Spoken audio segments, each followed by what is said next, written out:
हम बड़ी मेहनत करके आपके लिए हॉरर वीडियो बनाते हैं, लेकिन आप में से ज्यादातर लोगों ने हमारे चैनल को सब्सक्राइब नहीं किया है। अगर हमारी भयानक कहानियां आपके दिल की धड़कनें तेज करती है और आपको रोमांच से भर देती है, तो हमारे चैनल को सब्सक्राइब करना ना भूलें। तो आइए इस डरावने सफर में हमारे साथी बने, सब्सक्राइब करें और हमारी हर नई कहानी का हिस्सा बने। हवेली के आखिरी कदम।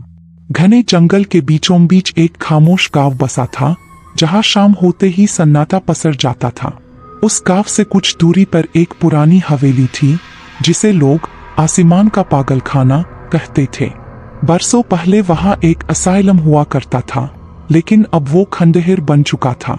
लोग कहते हैं कि उस हवेली में रात को अजीब अजीब आवाजें आती है, जैसे कोई फुसफुसा रहा हो। लेकिन आज तक कोई भी ये जानने की हिम्मत नहीं कर पाया कि वहां सच में क्या होता है। क्या तुम कर पाओगे? राहुल, विशाल और अनीता तीनों दोस्त इस गांव में घूमने आए थे। उन्होंने सुना था कि इस गांव के पास एक पुरानी हवेली है, जहां कोई जाने की हिम्मत नहीं करता। ये तीनों दोस्त रोमांच के शौकीन थे, इसलिए उन्होंने ठान लिया कि वे इस हवेली की सच्चाई जानकर रहेंगे। रात के अंधेरे में जब गांव की सड़कों पर कोई नहीं था, ये तीनों दोस्त उस हवेली की ओर बढ़े।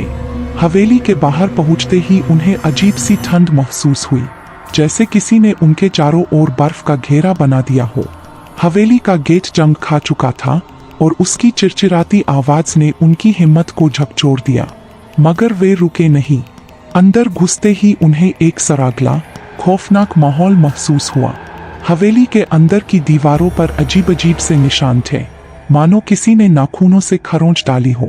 फर्श पर जगह जगह टूटी फूटी चीजें बिखरी पड़ी थी, और फिर कानों में गूंजने लगी वो फुसफुसाहटें, तुम्हें यहां नहीं आना चाहिए था। ये आवाजें हवेली की दीवारों से नहीं, बल्कि उनके दिलों से आ रही थी। विशाल ने मजाक में कहा, अरे ये तो बस हवा का खेल है, चलो आगे बढ़ते हैं। उन्होंने जैसे ही दूसरी मंजिल की सीढ़ियां चढ़ना शुरू किया, उन्हें महसूस हुआ कि कोई उनका पीछा कर रहा है। वे मुड़कर देखते तो पीछे कुछ नहीं होता, मगर जैसे ही वे आगे बढ़ते, फिर से वो एहसास उन्हें घेर लेता। दूसरी मंजिल पर पहुंचते ही उन्होंने एक दरवाजा देखा, जो थोड़ा सा खुला हुआ था। अंदर झांकते ही उनकी आंखों में खौफ का अंधेरा छा गया। वहां एक पुरानी ऑपरेशन टेबल पड़ी थी, जिस पर जंजीरों से बंधे हुए कुछ निशान थे, और वहां के कोने में एक आदमी की परछाई थी। राहुल ने हिम्मत करके उस परछाई के पास जाने का फैसला किया। जैसे ही वो पास पहुंचा, वो परछाई धुएं में बदल गई और हवेली के हर कोने से हंसी की आवाजें आने लगी। वो हंसी दिल दहला देने वाली थी।